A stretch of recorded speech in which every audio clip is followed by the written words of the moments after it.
Hello and welcome back to the Fish and Chip podcast. I'm your host Jason, aka Fish. And I'm your host Shane, aka Chips. And on this week of the podcast, I'm really excited we're going to talk about the Life is Strange games. Well, this bitch has been squirming about Life is Strange for the past week. Oh, we gotta do Life is Strange podcast. Man. Oh, we missed out on a podcast. We have to do Life is Strange podcast. Yeah, because so this podcast won't be released until 2 weeks after we're doing it. We're actually releasing a podcast on Ready Player One first. We were supposed to release this last week, but then we missed a week because we got lazy, essentially. Yeah. You mean 2 weeks ago? Because 2 weeks ago. Yeah, sorry. You're actually. You're just going to confuse them, Jason. Just don't tell them this. Yeah, all of our one concurrent viewer that watches all the time. Guy from Denmark or France. Shout out to you.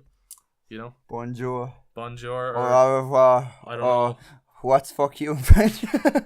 Yeah. No, you're a top lad. Top lad. We need to diversify our audience, so you know. Okay, we're getting completely off point here. So come on, so in this episode, we're talking about the Life is Strange games, which are probably some of my favorite games of all time. I'd say, like the first one is probably in my top 5. I would say it's definitely my top 10 anyway of games of all time. Just my favorites. I don't think it's one of the best games ever made. Don't get me wrong, but it's definitely up there. So the way we're going to do it is that we're going to go through each of the episodes of every game.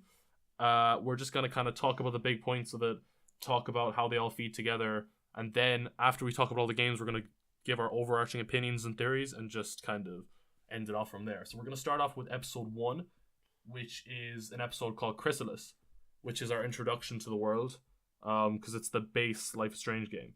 So do you want to get us started off, Shane, with the first talking point for it? Yeah, sure. So the Chrysalis is the one you have the storm at the beginning and stuff. Yeah. So, everyone's I guess most people watching this have will forget what's in each episode. So you've Max's powers obviously at the start, and David Madsen harassing Kate, who you're introduced. So you don't really know much about the character in the first episode. Yeah. You just see her as a quiet and you know right away she's religious, and Max meeting Chloe for the first time, and how they introduce her as well. You feel like you already know her, yeah. Chloe. You feel like you've been with how they kind of do it. It's like, oh, you've been, it's been so long since we've seen each other. You kind of feel like you already knew Chloe anyway. Yeah. Even though you only seen it's the first time you ever see her. Yeah. We'll go back a tiny bit first because there's a lot of big stuff that happened at the start. So we'll kind of skip past the storm at the start because when you first see the storm, you don't really it doesn't really mean anything. It seems like a dream almost when you first because it almost is like a dream at the start of the game. Even though it is kind of her flashing forward to the future. Okay, just a word of warning, this podcast is going to be full of spoilers. It's all spoilers. Massive, giant spoiler warning over this entire podcast because we're leaving nothing out. Sure, we'll probably put spoiler alert, in the thing. But just in case you got this far, say you don't speak English or whatever. If you can't read or you don't speak English, then how the fuck are we going to spoil anything for them, Sacre bleu. I don't know. Jason, think this through. That doesn't matter. So I think we'll start off with Max, when she first got her power in that bathroom scene, that entire sequence is actually it's one of my favorite openings to any game, I would say, 100%. Yeah. Her being in that classroom and you get to see her interacting with her peers and stuff, and Jefferson, and man, oh my god, the foreshadowing with Jefferson in that fucking scene. It's he talking about if I could photograph you in a dark corner, in a moment of weakness, and it's actually it's so creepy. Well, they think about it. They go back. Sure, that episode. There's always flashbacks to that episode all the time. Episode 5, there's a lot of it because they always keep going back to that episode. Yeah. So that episode, it feels like you're replaying it again. Yeah. And that's because that's the type of thing it is, and it's nice that they do that. They give you so when you're playing through again, you don't really get as much out of the first episode because you've already played through it the second time. In a sense, but in fairness, though, you do pick up all of these things, these really subtle things. When you play through the game in the second or third time, you pick up all these subtle. They actually set out.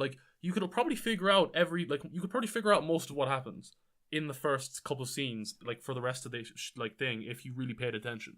Not most of it. You could probably not figure it out. David Madsen, it was very subtle. It is very subtle. I'm just saying you can pick up a lot. You can definitely pick up a lot.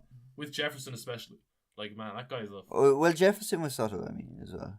Oh no, it is very subtle, but like if you actually really And listen... sure, the thing with Madsen, sure, if they made him out to be the actual Jefferson, the kidnapper, like, I mean, you go back and you'd be like, oh, there's hints to Madsen being the thing, although you thought it a whole way through. It was just, there was hints from nearly every character if you just went through.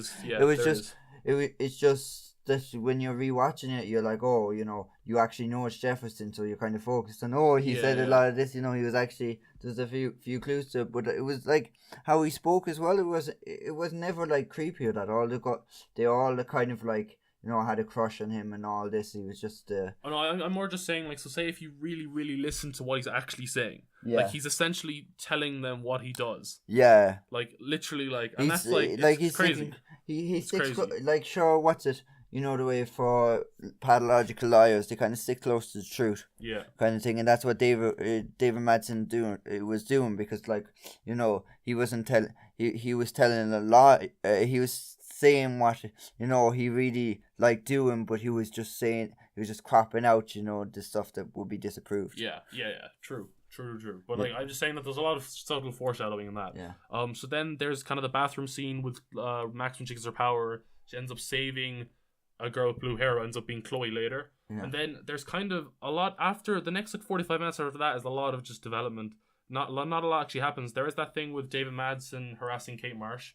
But honestly, that's only really a big decision in terms of like the next episode. It really doesn't have much. Oh, and also kind of this episode too, like how David Madsen treats you. Because if you don't do anything about it, he won't be as negative towards you when he finds you in his house later. Yeah, the decision, how you treat characters in it as well, that's kind of a big enough impact. Although at the same time, you could treat Chloe like utter shit and she'd still stand by your side. Like, that's because she's like kind of broken. It's because she lost everything, which is like a point we'll get into later. But she's lost everything. Other characters you could kind of fuck them over, and they'd be like, they'd be a bit dodged towards.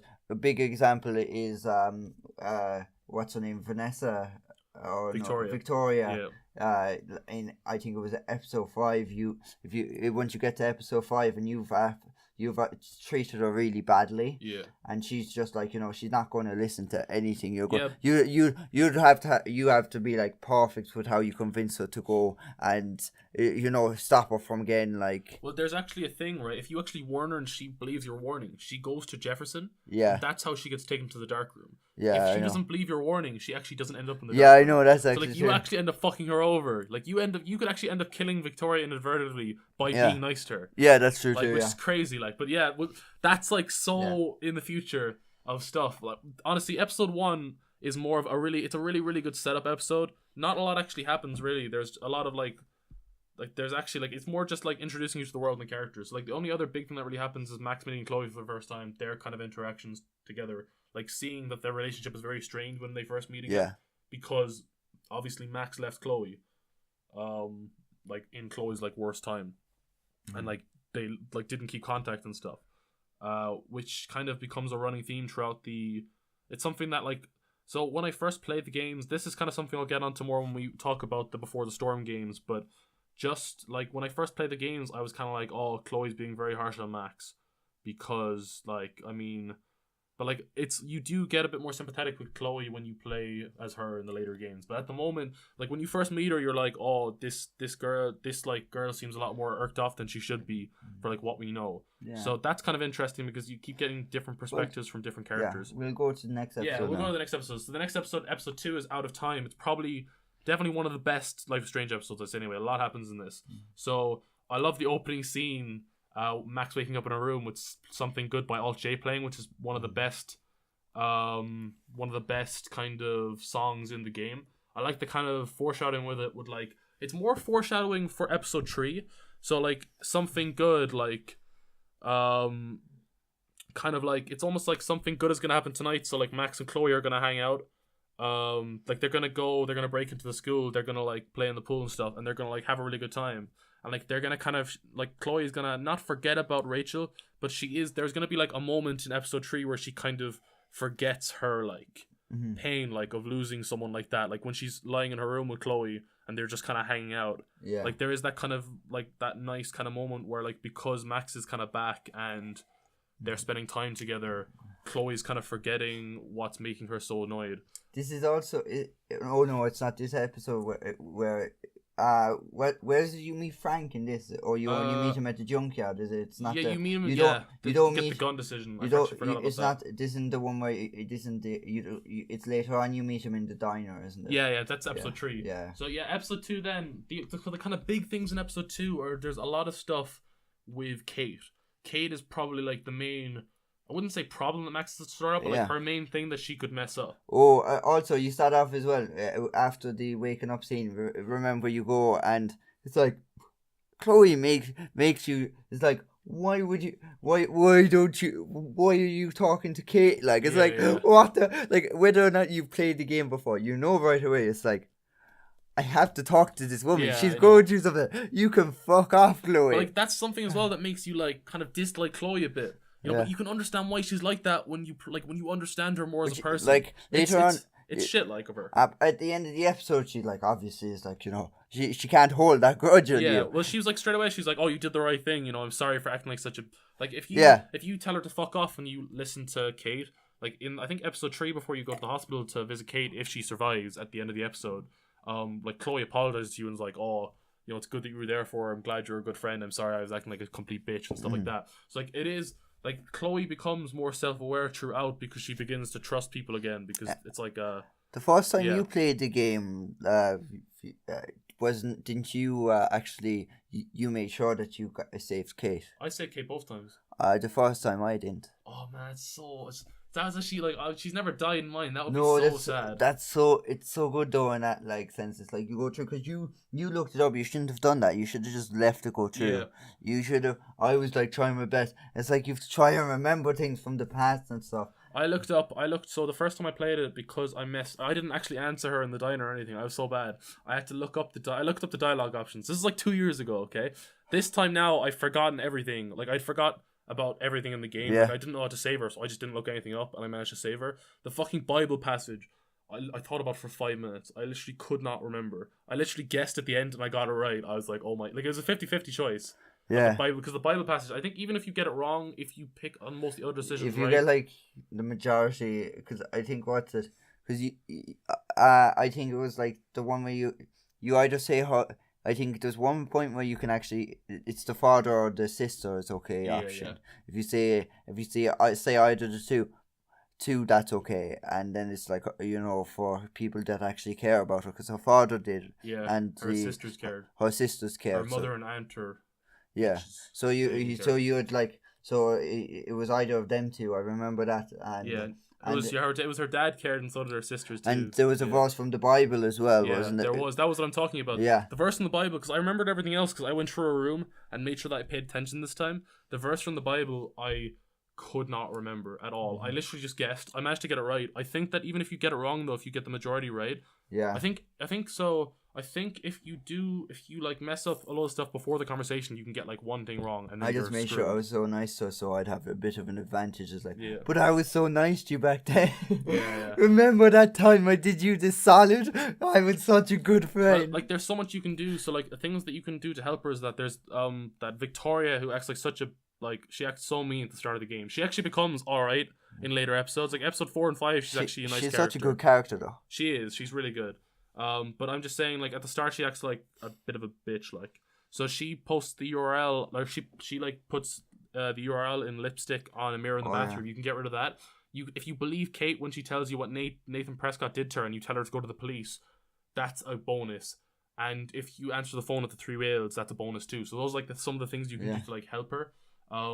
It's actually because not a lot else really happens. Like, we'll talk about some smaller things first, and we'll get back to Kate, because there's actually not a lot really happens other than that. So the only other stuff that really happens in the episode, like, we'll talk about the montage afterwards. The montage is really, really important for the rest of the game, because it tells you so much about all the characters. Like, it tells you who's guilty. Like, the montage tells you who is guilty, and you do not figure that out. Like, it's crazy. So, all the stuff that happens in that episode is the first time you go to the junkyard, and like the junkyard, something we'll talk about later, it's probably the most significant area in the entire Life is Strange like universe. Like, it's such a significant location in terms of like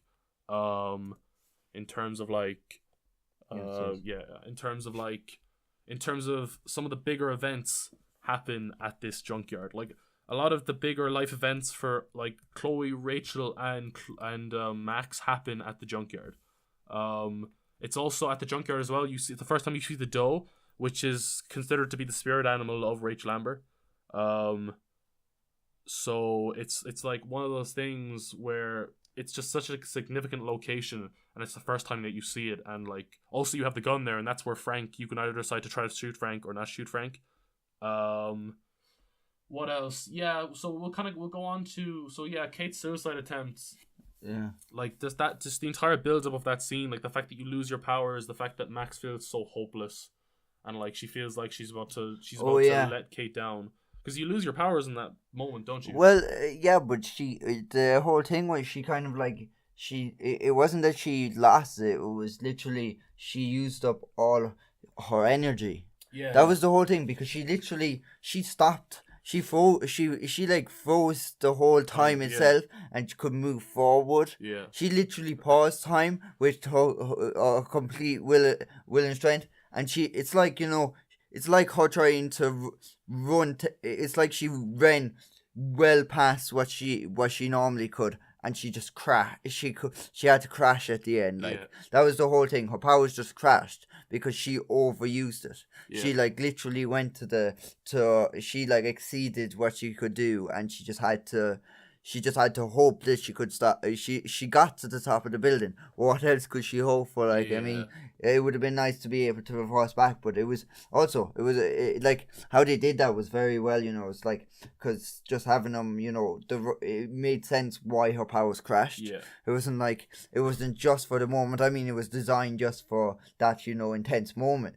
For an intense moment, but it was designed so well that it actually made sense why she lost her powers. Yeah, it actually does make a lot of sense in terms of like she just like wears herself out. Yeah, and she performs such a feat that it would be almost like a rebalancing to not let her have those powers. Because it's not like she did that again, like. What? She ever stop time? Yeah. Well, she does do other crazy stuff. She does other crazy stuff, but that was like exceeding what she could only do. Because you just see even the rain just doesn't move or anything and all that. And the birds and everything stop. It's one of the defining moments from Life is Strange. Yeah. 100%, like, in terms of the games. Like, it is actually like one of the most defining moments so far. Have you seen where Kate dies? Yeah, you've seen the. I actually have never seen the scene where she dies. Oh my god! But it's just you actually, because like, I mean, you feel it's dark even when she survives, but it's like 13 Reasons Why level shit. Like with that, like you're just like you're like, well, fuck, you put the player put in the effort to try and stop, save him. It's like, I said everything I could. I had only one chance. Yeah.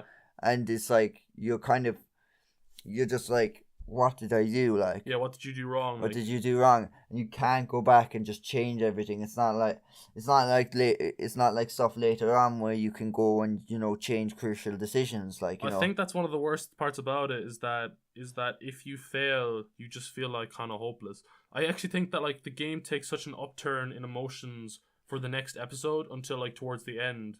If you save Kate, it's like a completely different game almost. Like in terms of like the emotional impact on the characters for the rest, because like Max is so like I've seen some like I've never actually failed. You even get help from Kate in text messages. Yeah, you do. Yeah. You even miss out on going to the hospital to see her, and like it's such a like it's almost like the greatest indicator ever that what Max is doing is like she's doing a good job, like to her, and like to actually lose that is such a big thing for the character. It's actually it is one of the best moments in the games, honestly. It's definitely one of the best episodes, definitely one of the best moments as well though, just her like if she dies or not. So it's a very like impacting kind of thing, because it like the concept of Life is Strange is just so interesting, trying to like change in time, everyone's always like, I wish I could just go back and do this, like, but you can't. And this is like, they get you used to the idea that you can go back and change your decisions, and then they just when you get to the suicide thing, it just breaks on you, and you're just stuck with what decisions you can make. because there's nothing you can do. You can't go back on that decision. It's like one of the most real moments of the entire games. You know, it is definitely okay. So then, kind of just ending off the episode, then there's a choice in the office to see if you blame whoever you blame, and then you probably get, like, I got suspended the second time around. I think the first time around I didn't get suspended. Second time around I did get suspended. I can't remember. You might. You actually get suspended. Yeah. I got suspended. I don't think, because I didn't get suspended the first time around. I played it the last day and I got suspended because I blamed Nathan, but I didn't tell Wells that he had a gun in the bathroom, so I got suspended because I didn't say that. So then, the only thing that happens then is the montage at the end of the episode is actually, so the montage at the end of the episode, right, shows you every character in the games, right, all the people that you suspect, right? So it shows David Madsen out in the garden with Joyce, right?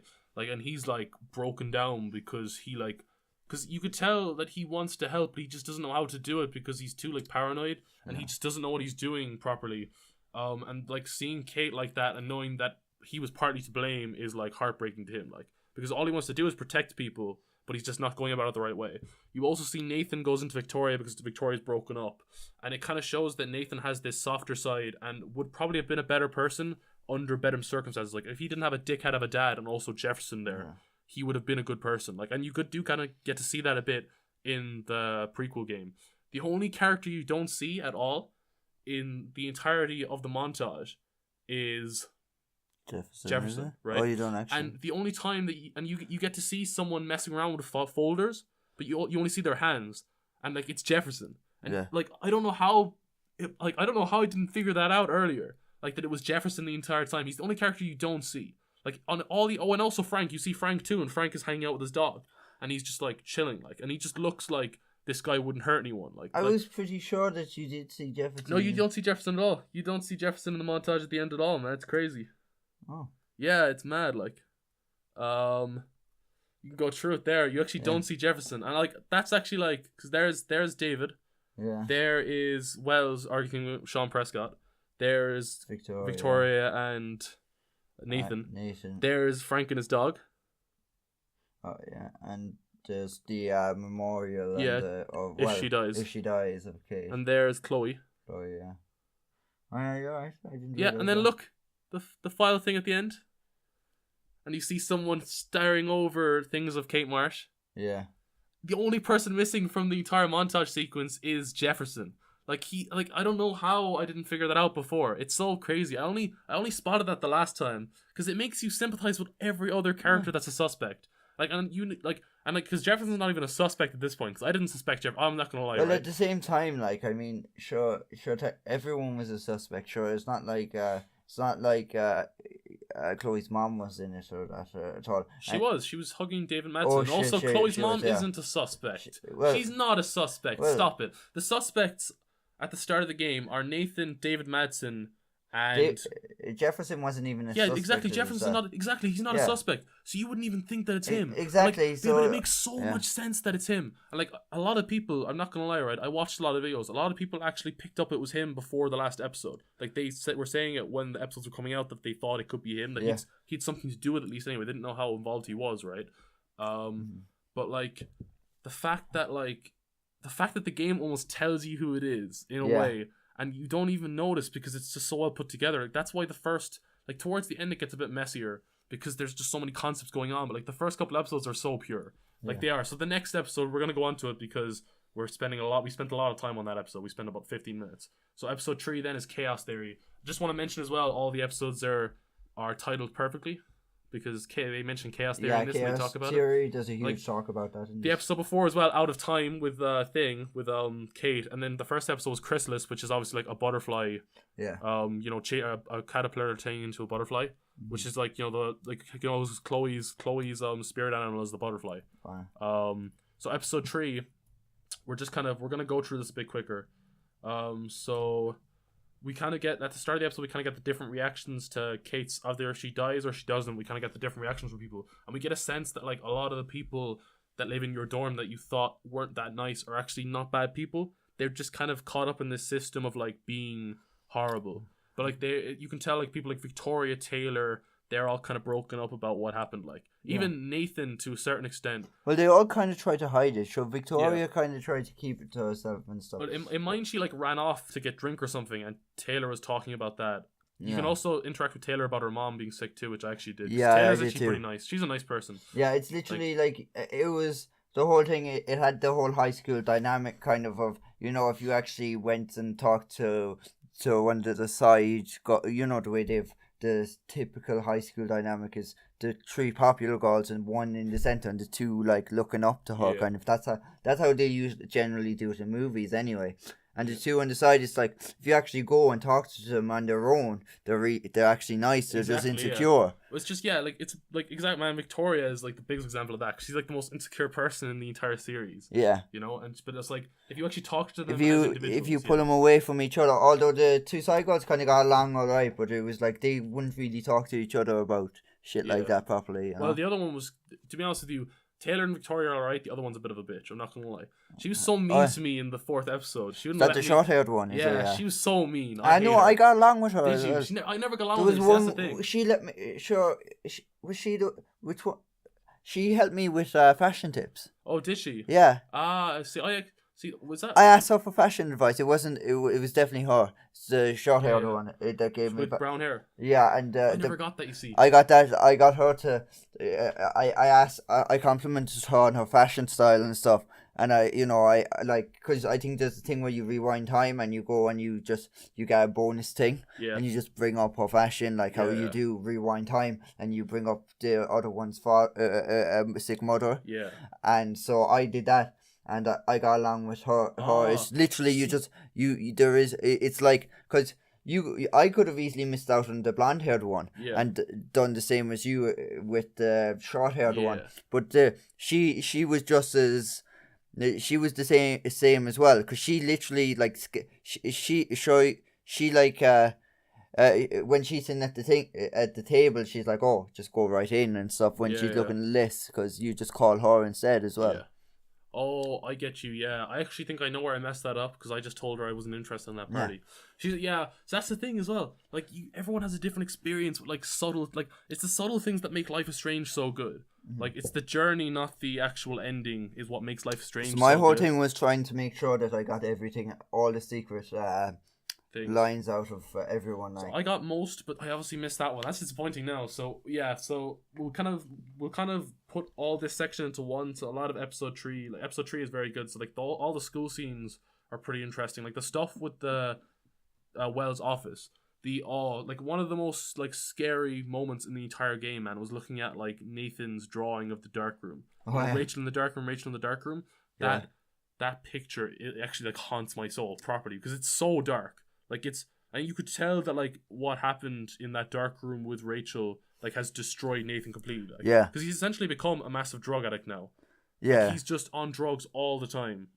Like the last 6 months, he's like fallen apart, because like if you look at him in Before the Storm, he's not that bad a person. Like it's Jefferson and his dad are what has destroyed him. Mostly Jefferson, even though his dad is what pushed him into Jefferson. Like, but it's like you actually get a sense that he's not actually that bad. And he's as scarred as anyone else about what's happened, because that picture is like seriously like psychologically disturbed. Like, and then there's kind of the scene with the pool and stuff. They're nice scenes, it's like character development kind of stuff. Yeah. Like I always enjoy the scenes between Max and Chloe.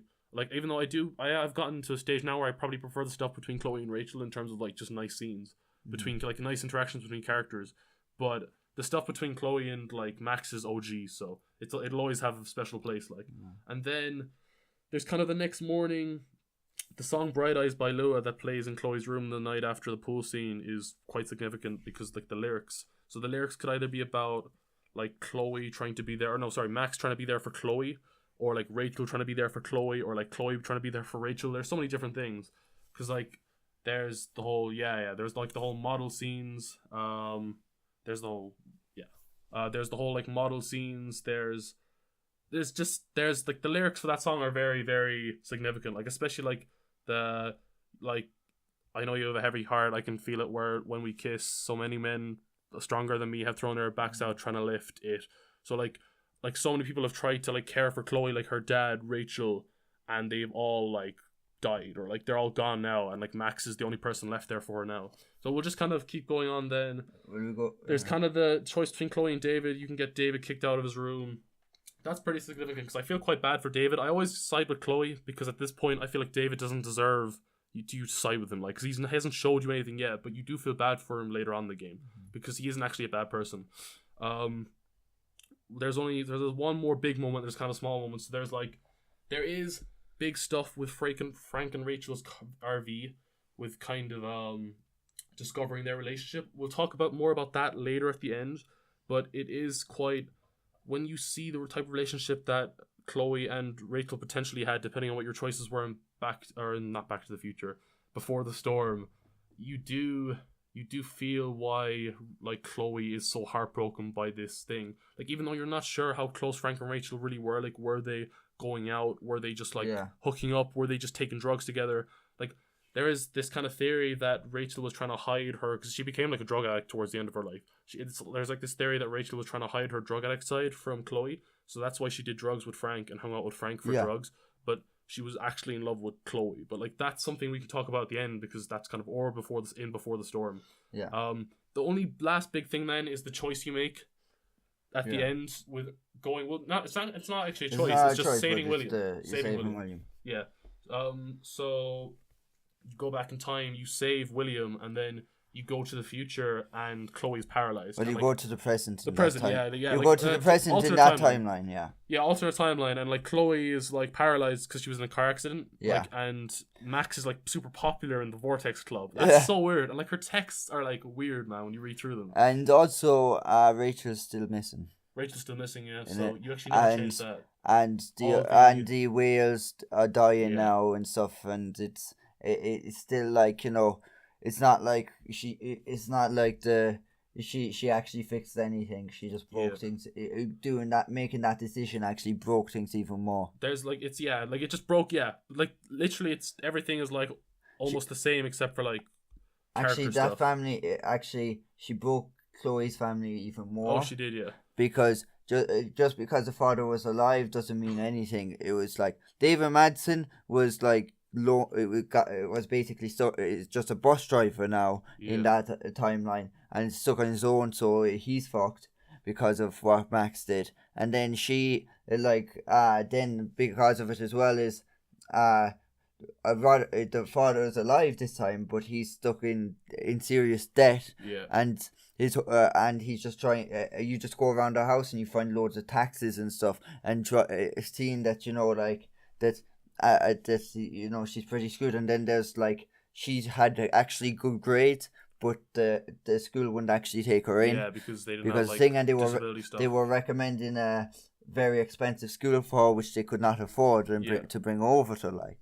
Exactly, yeah. So it just kind of shows that, like, no matter what, like, there's no way to save William and Chloe, or even to save Chloe, depending on what your decision at the end of the game. Well, we're kind of talking about episode 4 now. We're on episode 4 now. So the Dark Room episode 4, we've kind of talked about the other timeline. So the other timeline is kind of, you get a choice at the end because Chloe is so broken, and because you actually do keep in contact with her for longer than you do in the like actual proper timeline. But what happens is that you grow apart after Chloe gets into her accident, and you just stop talking to her because Max is kind of just like that sometimes. Max is definitely a worse person in this timeline than she is in the normal timeline, because in the normal timeline you can explain away a lot of her behavior. In this one, it's like, well, Max is a character that disconnects from people. Yeah, that's her whole thing. It's kind of, she goes into her own world. Like one of the theories is that she has like undiagnosed anxiety problems, because some of it's not even undiagnosed. She has this thing, if you look at her form, she has this like special learning thing for English, which is something you get if you have like an anxiety disorder or depression. Yeah. So there's actually a theory that Max has like an anxiety disorder, and she finds it really hard to connect with people. So that's why the reason that she disconnects from Chloe is because obviously Chloe's dad died. And that is such a hard thing for anyone to deal with, right? Like, how could Max deal with that? Like, what can you say to someone whose dad dies like that? Yeah. Especially when you're halfway across the fucking country, like, as well. That kind of makes sense as to why she didn't, like, contact her as much, because she felt guilty for leaving her, and she felt guilty because she didn't know what to say. And also because she has this anxiety disorder. Like, she doesn't even Also, have friends in Blackwell at the also the start whole of thing episode when 1. she's over you know? in Blackwell as well. She doesn't doesn't have talk. friends. She doesn't talk to her parents. Yeah. She gets text from them and responds. She doesn't exactly go out of her way to stay in contact with her family as much, like, or anything. But, like, I know so many people like that, and even I'm like that a tiny bit. Like, I find it really hard to stay in contact with people when they're far away. I completely understand why she'd be like that. There's just too much added stress, and like that's why she becomes more sociable later on in the games, because she has the power. And it's like, if she says the wrong thing, she can just go back in time and like change her decision. Like, it is a bit manipulative, don't get me wrong, but it fixes her anxiety disorder in a weird fucked up way, because she can go back in time and change her. Why? Yeah. Well, okay, so on my notes, at the end of my notes for episode 4, it just says Jefferson is a bastard. Like, that's just my note for that scene. Like, Jefferson is a fucking bastard. There's so much swearing in this man. I am really emotional about these games. Jefferson, I hate him. He's like a bastard. So yeah, we'll kind of, because we talked about episode 2 so much, we kind of have to skim through the other episodes a bit more, because we want to try to get on to the rest of the games and the rest of the episodes. Oh, and the clues in this episode. Yeah. So, okay, before that, just if you visit Caden Hospital, that's such a nice thing. We already talked about it earlier before. Yeah. And then you start collecting clues. You go to Nathan's dorm. You can decide to... a lot of people seem to hate Warren. I don't mind Warren. He's harmless, man. He's not like Elliot. Like, Elliot is a creep. Warren is a good enough guy. Like, Warren's good. He just doesn't take a hint, okay? That's okay, man. Like, Max likes Chloe. And, like, it's weird. Max likes Chloe. Look, so Brooke likes Warren, right? Warren likes Max. Max likes Chloe. Chloe likes Rachel. And then Rachel likes Frank, kind of. Even though that's kind of a bit up for debate. So no one gets a hint off of anyone ever. Even though towards the end of the games, Chloe and Max do like each other in that way if you pick the right decisions. So then they kind of start evaluating clues. They get the clues together. I really like that. I actually really enjoyed that bit of gameplay when you were kind of putting the clues together. You know. And then, man, what did you think about finding the dark room? When you find the dark room under that... Oh, yeah. That's fucked up. It's messed up, isn't it? Yeah, it's very, it's like, because, sure, don't you get hit in the back of the head or that? No, that's later on. That's at the yeah. Jefferson is a bastard part. Oh, yeah, sorry, yeah, you find it first. You find it first. Like, man, like, I get, like... So, watching Band of Brothers... And and you're convinced it's just Nathan at this point. Yeah, you're convinced maybe Dave Madsen has something to do with it, possibly, but you're mostly convinced it's just Nathan. At this point. You know nothing about... unless you have figured it out. But the pictures, the clues is kind of there then. Yeah. You kind of... Like, Nathan... That's how you find it. Yeah. Because Nathan's car buying drugs off Frank and stuff. Because you find the dark room underneath his... It's like underneath his old shed. Or like old... What are those things called again? It's like a shed. It's a barn. Old barn, yeah, old barn. Man, like I got serious. Like, so in Band of Brothers, they find like a concentration camp. Yeah. And you get this really weird, ominous, like evil vibes off this place, right? I got like very similar vibes from going into the dark room the first time. Like, you can tell it's just like a really evil place, like properly evil and messed up. It actually like creeps me out, that place, like properly 100%. It is like one of the most memorable parts of the game, just emotionally, like in terms of what my emotions were when I was playing through it, especially the second time. Even the first time I was like put off by it. The second time I was like, it just felt like somewhere that shouldn't exist ever. Like, there are places in the world that shouldn't exist, and that dark room is one of them in this game world. So then there's kind of the Vortex Club party, a lot of things that can happen there. Oh, actually, finding Rachel's body, man, like the music there, I think it's I can't remember what the song is. Like, you'll know it if you play the games. It's just everything with that, like finding Rachel's body, and especially when you play as Chloe in Before the Storm. Yeah, it's the loss of hope in it as well. Yeah, you're like, oh, we're just fucking screwed at this point. Like, it's like, oh, you know, she's just dead, and is nothing you can do about it. She can't go.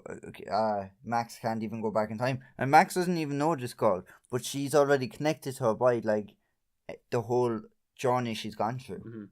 Well, there is also the thing of like the doe as well, where she feels kind of connected to the spirit animal of the doe in like a weird spiritual way. We'll get to that. Yeah, well, that's kind of the doe shows up in that scene too. I think, the doe. Oh, well, yeah, sorry, the doe. But the spiritual animals being connected and stuff. Yeah. Like, because it shows up. It actually in episode 1 it walks over Rachel's grave, the doe, So it actually tells you where Rachel's body is, but you just don't put two and two together at the time.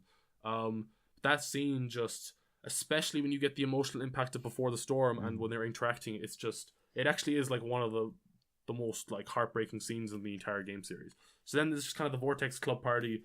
Like a lot happens there, but honestly we don't need to talk about it. It's just more development and stuff. And then just the end of the episode is so shocking with like Jefferson. Like what did you think about the first time you played it? Did you have any idea that it was Jefferson or? It's so long ago I first played it. Like, I think I was pretty surprised. I think I was catching on towards the end. Yeah, he was acting really weird at the parties when you tell him about Nathan and stuff. When you mentioned Nathan being a bastard. Yeah, I remember just them getting hit over the head, and you're like, "What the fuck?" Yeah, well, she gets like Max gets like got by the syringe, and then Chloe gets shot in the head. Like, which is actually what bad. I found as well, the second playthrough as well. You still felt obliged to be nice to Victoria. You knew the consequences of being nice to her. Well, I actually forgot about that completely. And then I was like, oh, crap, if you're nice to Victoria, like if you're nice at the party to Victoria, if you go talk to her, she ends up in the dark room with you and then she dies because there's no way to save her in the dark room. You still feel so obliged to be nice to her. Yeah. It's not because you hate her, you wanted to get trapped there. It's like, oh, this is like, you know. So she's a nice person. She's a nice person, like. Okay, so the last episode now, episode 5, we're going to go through this kind of quickly until the end, because the end, there's obviously the big choice, and we're going to talk about that for a couple minutes, because the podcast, it's 40 minutes already. I'm really enjoying this. I hope you're enjoying this too, viewer or listener. Viewer and listener, depending on how you're watching this or listening to it. Yeah, because they're not seeing our faces, so they're just technically listening, Jason. Well, they'll see your face. They'll have seen your face by now if they watched that Far Cry video, probably. If you do show your face. Yeah. We'll see how that turns out. But yeah, doesn't matter right now. So there's kind of the start, there's kind of just the dark room scenes with Jefferson. I just hate Jefferson, man. He's just such a bastard. We've already established this.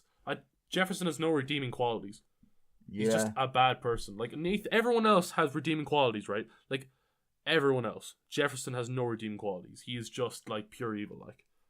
Even though he doesn't actually kill Rachel, because Nathan kills Rachel by accident. Yeah, I know it's such a. There's a theory that Rachel and Jefferson were seeing each other. A lot of people say that because so there's actually a thing. Well, I can't get back to this later. Jefferson wasn't even around that long. You find out. He was around for about a year and a half. He started teaching in the autumn of 2010 because you find out that in the Before the Storm thing because the classes start in autumn of 2010. He's their teacher from the start. So he actually has been teaching for like almost 3 years by the time of the first game. So he's actually been there for a good while. Like, so yeah, there's kind of like a lot of stuff. Yeah, a lot of stuff. The darkroom scenes, David Madsen comes and saves you eventually. And then there's kind of the stuff with like the Everyday Heroes contest. You go to San Francisco and you get that. I like those scenes. They were quite nice. Yeah, it was like Calm Before the Storm. Yeah, definitely Calm Before the Storm, like in many ways. And then there's obviously a chance that Victoria gets killed by Jefferson, depending on what your decisions were. Because if she comes to the darkroom, she dies. Like, unless you. The whole thing is though, you keep flashing back and stuff. You don't. Yeah. It's just like you're just trying to fix things so that they're like parallel, like. Mm-hmm. Yeah. No. It's like you're trying. Because they basically sort out at the end. It's like Max has created so many alternate realities that it's. Fuck, like. Well, like time rips apart at the end. Time rips, like. There's kind of there's the scenes of when you're at Arcadia Bay and it's being destroyed by the storm. Yeah. Like a bit happens there. Like you have the option to kiss Warren. I don't think it's really a big scene, so we're not really going to talk about it. The big scene towards the end is when time literally rips apart, and you go through all those like weirder kind of alternate, kind of dark reality scenes. It's like. It's almost like a dark reality. Well, the thing with Kate as well in that one, it's not really as big because before you actually if you messed up, it's going back to Kate. It's like, oh fuck, I killed you, like it's like way more overwhelming, like in the kind of like alternate reality stuff. Yeah, no, definitely. I was actually lucky because most of my decisions weren't that bad. Like I did take the disabled access the disabled access money. From the office, from Will's office. Oh yeah. I did take that. I'm not gonna lie. I did that the second time. Like, well, technically Chloe takes it and she plays off Frank.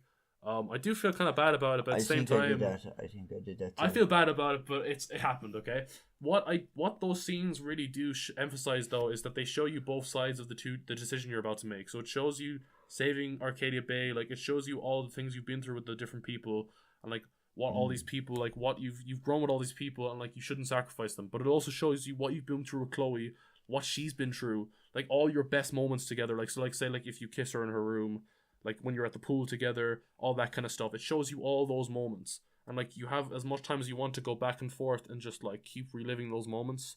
Like just the audio over like an image of what happened. Yeah. And it really just brings home the point of like of just like she is your entire world. But so we're gonna get on to the last decision because we are at that point now of episode 5. What did you have? You've played it twice. Have you? What was your decision both times? I actually don't know. I think I actually kind of I think I chose the first time. I think both times I let Chloe go. I'm not too sure Let Chloe die. Yeah, I think I did both times. Yeah. I'm not too sure because I've seen them both like a few times. I've seen both loads of people too. I let Chloe die both times too. Like, but like people say, oh, it's not as big of a decision. Of course, you're going to let Chloe die, but not necessarily. It's like this decision, man. On Life is Strange, the PS4 game is split towards letting Chloe live. Now it's like 50. It's like 58. It's like 48-52 to like save or to like sacrifice Arcadia Bay. It actually is like it's really close, right? And so the first time I played the game, right, I got really annoyed at people that picked Chloe to live, right? Because I was like, you can't sacrifice all these people. It's like, and also because Chloe tells you explicitly that this is the right. Like Chloe has grown so much throughout the games, right? Yeah. Like it is almost like you're gonna rewind all this growth because you're rewriting the timeline, right? But in a way, she's grown so much, and like it would be such a like this used to be my thought anyway. Like I have changed my opinion a bit more. It would be such a betrayal of her character, right? And everything that she's been through, and all you've been through with all these people, to let everyone else die and to save Chloe. Because everyone, like most people, are gonna die. That's the way I think of it. Like maybe some people will live. Yeah, like David Madsen will be all right. Jefferson will be okay. Fucking bastard. But everyone else, most of those people are gonna die. Like actually, it sucks. The big thing you don't have noted here is, do you remember? Because I'm actually going back a tiny bit. To that episode.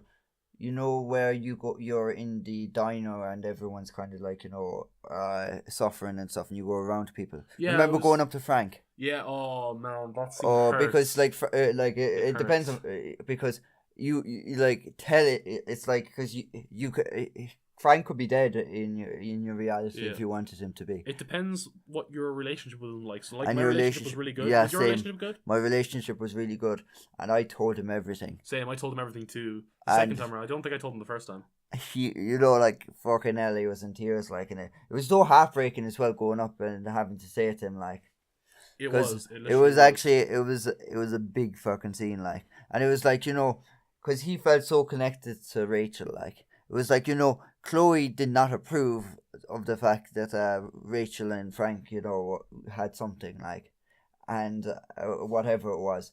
And it was just and you just see, like, Frank, it was legit at the very least, if in Frank's point of view.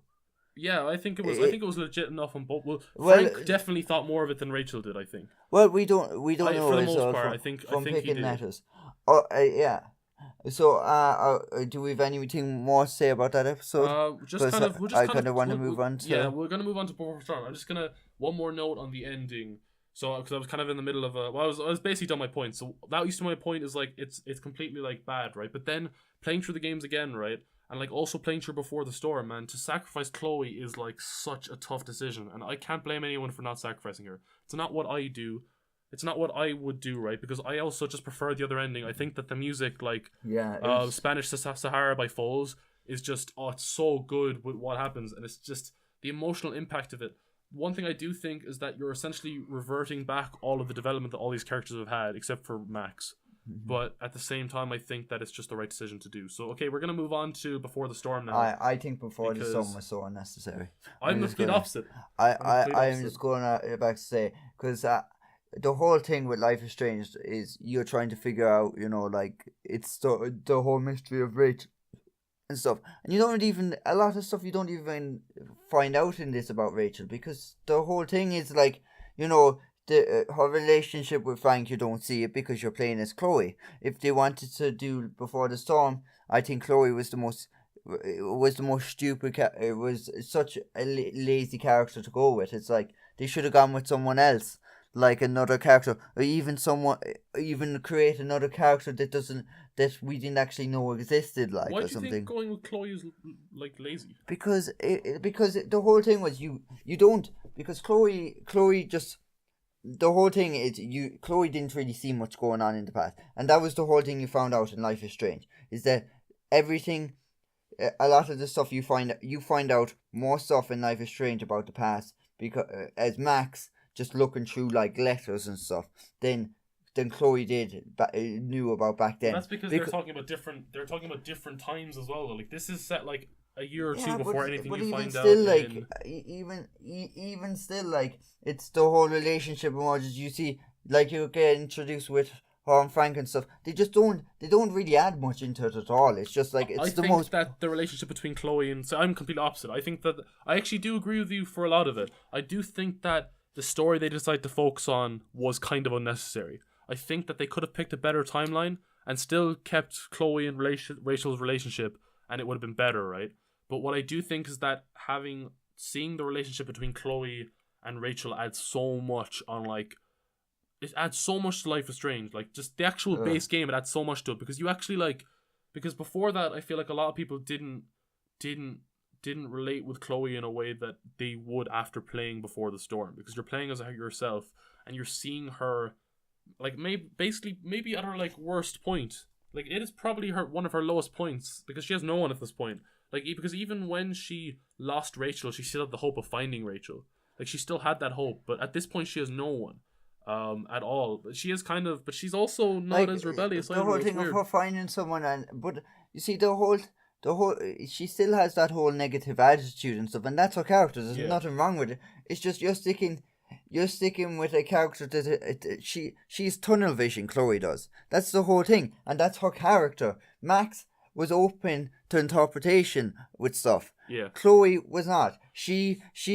Her dad died. Boo hoo. That was her whole thing. Well, also her best friend abandoned her. Yeah, and her best friend abandoned her. Boo hoo. That's her whole thing. Following a character like that has already set her mind on something. And also, your whole decisions, you've these stupid decisions to make of whether you're going to, like, accept David Madsen briefly, or that it's as your stepfather. It's so retarded, because you know whatever decision you make, it doesn't matter, because you know that in the start of Life is Strange, she hates David Madsen and he's a fucking prick. It doesn't matter how you treat him in this. It's just retarded to have that whole decision. I do think that it adds that like the stuff with David Madsen though adds a lot of development. Also, do you want to just go honestly a whole rather than episode by episode? We're not going to go episode by episode. We might talk about episode 2, because episode 2 is, I'm just going to say it right now, episode 2 of Before the Storm is one of the best episodes of Life is Strange. It is at least top 5 to me, possibly even top 3. It's such a good episode. I don't know how you can't like that episode. How are you so down on Before the Storm? It hurts me. I don't know. Like, it's just episode 3, right? The second half of episode 3. One thing I will say about Before the Storm is it was good on them for continuing without the original voice actors. Yeah, I think, and because I listened to it and I didn't realize it was different voice actors until I was told after. Well, David Madsen's voice sucks in this. David Madsen's voice is terrible. Whoever made that casting choice, Frank is very different as well. It is, but it almost seems like a more younger, subtler, less broken version of Frank, and that's what it was supposed to be. Like, Frank in Before the Storm is just a nicer guy. Yeah. Like, he does do some kind of annoying stuff, but like he actually does give advice to like Chloe and stuff, and he tries to help her out for the most part. So sometimes he doesn't help her out as much as he could, but he's a better person. I think that's what it shows. It's like, so maybe Chloe isn't that different in a way, but that's because like it's weird because we see Chloe at like another one of her lowest points at the start of Life is Strange, but like she actually develops throughout these games a lot more and becomes like a more dependable person. Like that's why it kind of I actually think that a lot of the problems she has with David Madsen started around the same time that Rachel not abandoned her, but was killed. Like, I actually think that because we don't see what she was like when Rachel was still around, like maybe she wasn't as bad to like David Madsen back then, and like a big part of it as well could have been like when David Madsen and her mom got married, that could have opened up an entirely new emotional wound in Chloe that we never even got to saw, because it's like her dad is essentially being replaced now, and there's nothing you can do about it. Yeah, like I understand. It's just you've already experienced the Chloe character, and there wasn't much more to walk her because you've already seen it, and they just did it anyway, and it was just the same thing brought out. Even sure, you even basically said Life is Strange thing that there was. They basically did the formula was very similar again because they had. Max had Warren in Life is Strange, so they were like, "Oh, Chloe has someone Elliot, even though he's a fucking creep and all this shit." He's even creepier than Warren. Way creepier. Well, he's yeah, like we know why he wasn't in Life is Strange because he was a fucking stalker. Yeah. But like it was just so pointless. It was.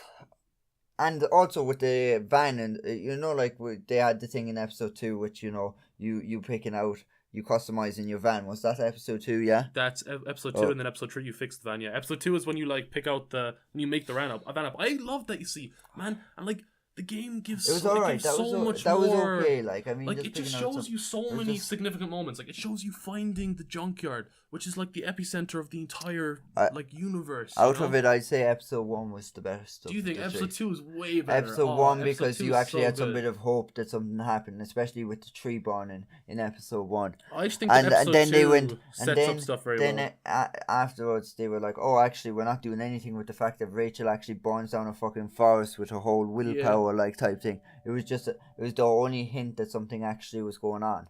Yeah. Whereas then I'm like the complete opposite then, because I'd be more inclined to think that episode 2. I actually think that episode 3 is one of the main reasons that Before the Storm isn't as good as it could have been. I think episode 2 actually sets up things very well. And also, when you said something about Chloe being like the very similar character, which I actually think she is, right, but you get to see like another side of her too, like with the play. Like that's why episode 2 is so good. So like episode 1 we won't really talk about as much. It's more like you find the junkyard scene, you first kind of start hanging out with Rachel, and then Rachel she sees her dad kissing a woman and she's pissed off. Okay, like that was annoying. I'll admit there's like things like, alright, Rachel's story was actually kind of interesting with the mother and stuff, but they didn't really go that into it because it was like it was from Chloe you were following this. And I know why they didn't do this. It would have been great if you could have been playing as Rachel. That would have been interesting. You understand why? I understand why they didn't do it, because they actually were in production at the time, and the next Life is Strange anyway, and I'm pretty sure that they have a lot of stuff planned for Rachel's character in backstory and stuff that they're still going to go into. I think they're going to. That's my speculation. They're doing on Rachel. They have so many ideas on Rachel that she was kind of off limits to go too in depth into. They could, like, she could touch on the fact that she had, that there was problems at home and stuff. Yeah. But that there was a line drawn. But it was just pointless having Chloe being the one you follow anyway in the first place. Or even what they could have fucking done is, for all I cared, is they could have done it with some other character and Rachel, not Chloe, another character. I just disagree so strongly, because you see like a completely different side of Chloe. Like in episode 2, especially with the play. Different voice, different side, man. But like episode 2 is so well put together. Like in episode 2, right? In episode 2, there's a scene in Principal Wells' office between Rachel and Chloe, right? There's also David telling Chloe to empty her pockets, which was like the one time in the entire thing where I thought, oh, David, you're just a bit of a dick. Even though I kind of understood why he was doing it. Then like Chloe goes to the junkyard and finds her truck, and like it's just, man, it's fan service, but it's what I wanted. No, okay? it's retarded. It's fan service, right? Oh boy, then, she felt. okay. It's also got one of the best. It's got some of the best scenes. Right? So, I'll admit. Okay, we found out about the backstory of the truck. Okay, that's what we watched the whole show. We got to find the backstory of the fucking truck. She got to customize it. Great. fuck off. I appreciate it so much, right? And then not only that, right? The Tempest show, that entire sequence was so nice. And then, oh man, the scene after. Okay, I'll ask you a question, right? In your game, right? Did Rachel and Chloe kiss? Yeah, they did. Like, how could you not like that, man? It was just like, I don't mean from a pervy standpoint. It's just such a beautiful scene. Nah, man, I don't care, man. I'm shipping that 100%. I don't give a fuck. People can call me sad all they want, right? Oh, no one in the Life is Strange community is gonna call me sad for that. Everyone's so obsessionate with Life is Strange and fucking having a kiss scene? No, but it was such a nice scene, and like it goes so well with like Taking You There by the Bruise, which is the song, right? That entire scene put together. No, it's so good. That's how you said it just goes so well with Taking You There by the Bruise. If you stopped right there, you'd be like, what? Is Jason have some like dominating fantasies to John in like? Stroke? What's he saying? I'm not having a stroke, good listener. Instead, I'm being like, Shane, fuck you. That scene was great, okay? It was just, man, it was just a nice scene. Like why can't we just be happy? Why can't we just get a game that just adds... well, it adds happiness in certain... Episode 3 is... Why can't Life is Strange but Before the Storm just not exist and we all be happy? Good. But like, and just have Life is Strange too. It's not even... They were literally brought Life is Strange Before the Storm. It's not even one of the same... Sorry, I can't believe I shushed you, Shane. I actually feel so bad. I'm sorry. I didn't mean to shush you. They brought out Life is Strange Before the Storm just so they'd have more time to work on Life is Strange 2, which was clever.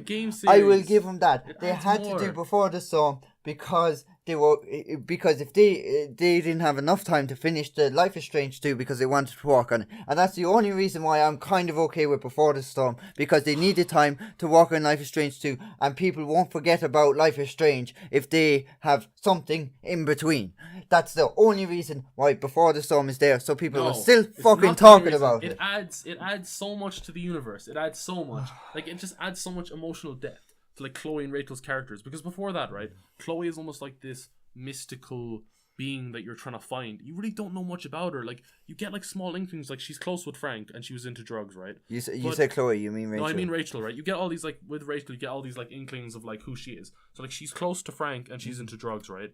And she's like this, she loves to party and stuff. But like you actually see who she is, like the real person before, like, and you actually understand why she becomes the way she is. Her scream spawned down a forest. That's what we found out in Before the Storm. Okay, that scene is weird. Okay? That's what we find out. I'm not saying Before the That actually wasn't a bad scene. It's just they went nowhere with it. Before the Storm isn't a perfect game, right? I'm not gonna lie. Episode 3, right? The second half of Episode 3 sucks. All right, the ending montage is pretty nice. But like, and everything up until when everything after Chloe fixes, the beginning, everything after Chloe fixes her car, right, and then like the scenes in the hospital are kind of nice too. Everything else sucks, right, but the rest of it is pretty good. But like the rest of it is pretty good. Okay, actually, I have to get everything before that. Also, the other thing as well is, the other thing with playing Chloe as well is basically it's how your journal, and it's kind of nearly replicating. I know they have the Dear Max thing, but they have like the whole fucking layout is replicating Max's one, which is retarded. I like the continuity of that. No, because Chloe and Max are different people, and they should have had it scrapped out a different way. If they had it like, if it was Rachel you were playing as, they would have it would have been kind of similar to Max in a sense, because the whole thing was, you know, they had similar-ish, but Rachel was more like the actual content of each of the letters is very different though.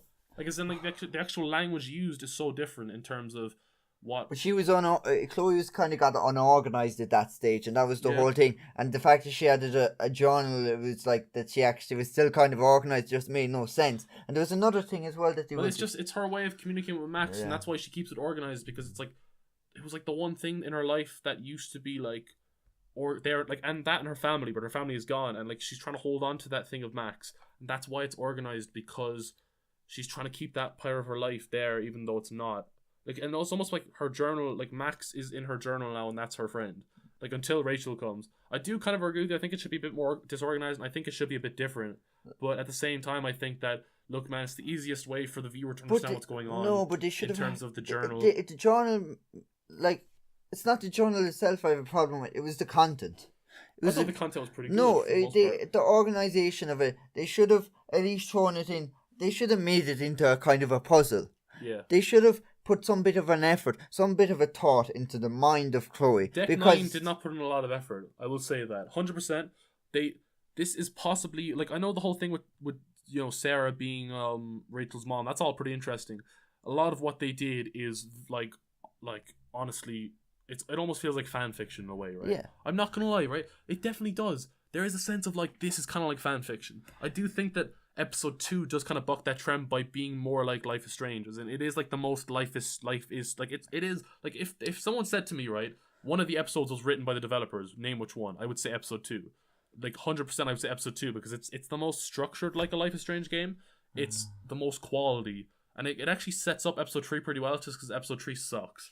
And like, it's just got so many good scenes and like just so much nice stuff. And like, it's okay to not have like 100% a point to your story, like in a way, right? Because it's just giving more development to the characters. But I understand as well though why you're annoyed, because to you it feels like a cash grab. It is a cash grab. That's all it fucking is. I 100% think, right, that there is definitely cash in mind. Like, it is because it's such a big franchise, right? But I also think that there was care put into the game. Well, definitely. Well, it was cash grab in the sense that they wanted people to be still clued in for the next Life is Strange. That was the whole thing. That was the whole thought process behind it. Was that they need to keep the audience interested, because like, I don't even know if I'd still, because it'll be I'd say it'll be next year. This is my speculation. Apparently it's coming out at the end of 2018. That's what they said. Apparently if it's end of this year, but even still, they had to throw him before the storm, because there was a huge gap. There is a huge gap. 2 years, and it like, is a lot. It is an indie game, so it's going to be forgettable, and it's also it's like a TV series. So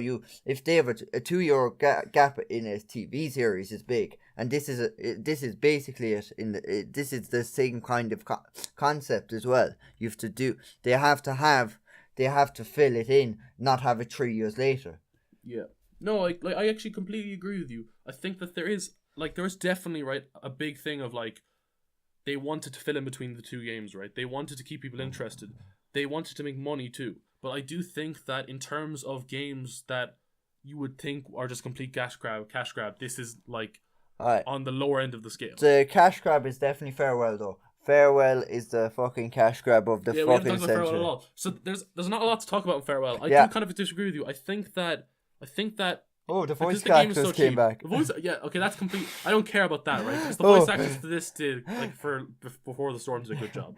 Yeah, let's put the Farewell episode so they can buy the deluxe edition of Life is Strange, which I idiotically did because I wanted to play. I also got it. I got it for the same price, so I think I got it for like €1 extra because it was on sale. And I was like, I don't care. Yeah. Honestly, man, I liked. I liked seeing those 2 characters interact before they became adults. It was quite nice. I also liked the emotional like moments at the end. I do agree with you though, for the most part. I think that it should have been a free add-on. I think that having it, like, I think it should have been part of the season pass for the games. Like, that would have been fine. I don't think it should have been part of any deluxe edition. Also, playing as Max without the power, it's weird. It's weird. It is, like, but I think that also there is a theory, right? Just because we have to wrap this up in a minute because it's getting long. Yeah. Because I had a lot of theories to talk about, but I'm just gonna say this one now. There was a theory that the message that Max left at the end was left by Max's future self, that because she can go through photographs, that she went through a photograph and got her parents to go bring this thing. I'm pretty sure I thought that too as well. Yeah. That's a theory that I saw on a channel. I think it's called what's the channel called again? I actually feel so bad. I might put a link to in the description. So I actually kind of forget Life is Strange. I forget the Farewell episode because I only played it like I marathoned all of these games in like all of Before the Storm for the most part. I think I played episode 1. I marathoned the last 2 episodes plus Farewell in one night, and I went to sleep at 8:00 in the morning. So I have suffered for these games. Okay? Yeah, it's definitely a way of describing the Before the Storm thing. That's definitely a way of describing the ending of episode 3, because it's not great. And the start of episode 1 and the start of episode 2. Episode 2 is so good. Stop it. I do, because I can agree with you to an extent, but I also think that it just adds so much, and like it adds so much to the relationship between Chloe and Rachel. I'll give you this. Episode 1 is actually alright. You actually think something's gonna happen in episode 1. Episode 2 is just episode 2 is great. You're wrong. Well, no, it's your opinion. Like, obviously, I think that we both represent different parts of the fan base right now, because a lot of people seem to love Before the Storm, but then there is definitely a big part of the fan base as well that's like, Yeah. Fuck Before the There's Storm. the logical fellas who are like, oh yeah. It's the pessimists and the optimists. That's what we've become. No, it's the logicals. How are you the pessimist? Like, this is the complete opposite of what we used to be as people. Yeah. But I just think overall, your thoughts on the series actually, because we're gonna start. I love Life is Strange series. I have no problem with it. Despite what I said, I don't mind the fact that they brought out Before the Storm. I just accept it. You just have to accept the fact what it is. It's a crash grab, and it was only there so people wouldn't forget the series. I kind of agree with that, but it's not the only reason. I think that there is definitely, for me, right. So I love the series. Like, playing Before the Storm actually elevated the first game for me even more to being a part of my top 5. As in, it's definitely part of my top 5 series of all time, I'd say. Probably. Or it's definitely top 10. Like, it's making top lists is hard and it changes all the time because it really depends on what your mindset, what your headspace is when you play something is a big indicator and factor about how much you'll enjoy something. I do think though that Before the Storm, definitely there is an element of it as a cash grab because it's not the same studio. Like, and also I think there's definitely an element of they made it because they wanted to get people hyped for the next game. But I also think like they got another studio to do it just so they could fill in the time. It was what's the studio called again? It was, I don't know. Something I think it was Deck Nine. That's it. Yeah.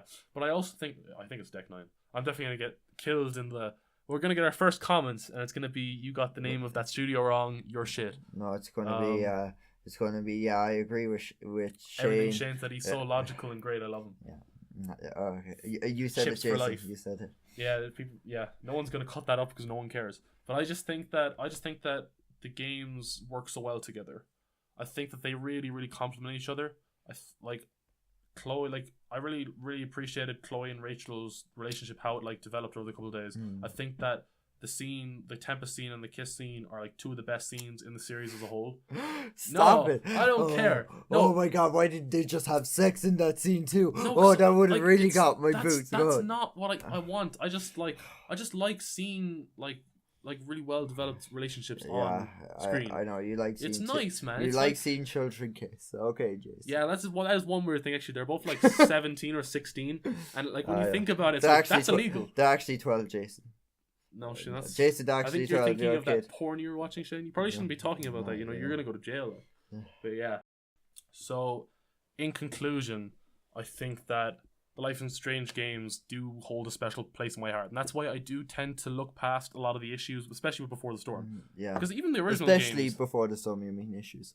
Yeah, well, man, even the original games have issues. They have there are logical issues, 100%, right? But I think that the games really, really do stand apart as something special in the industry, and I think that really I can look past those issues, even though sometimes the writing is a bit poor and all that kind of stuff. Yeah, and yeah, just one last note before we finish up: listen to the soundtrack. There's playlists on Spotify and stuff. Just listen to the soundtrack; it's so good. I've been listening to it for the last week. It's great. So, do you have anything else to say, Shane, before we wrap up? No, I loved Life is Strange, and I think Before the Storm is a cash grab.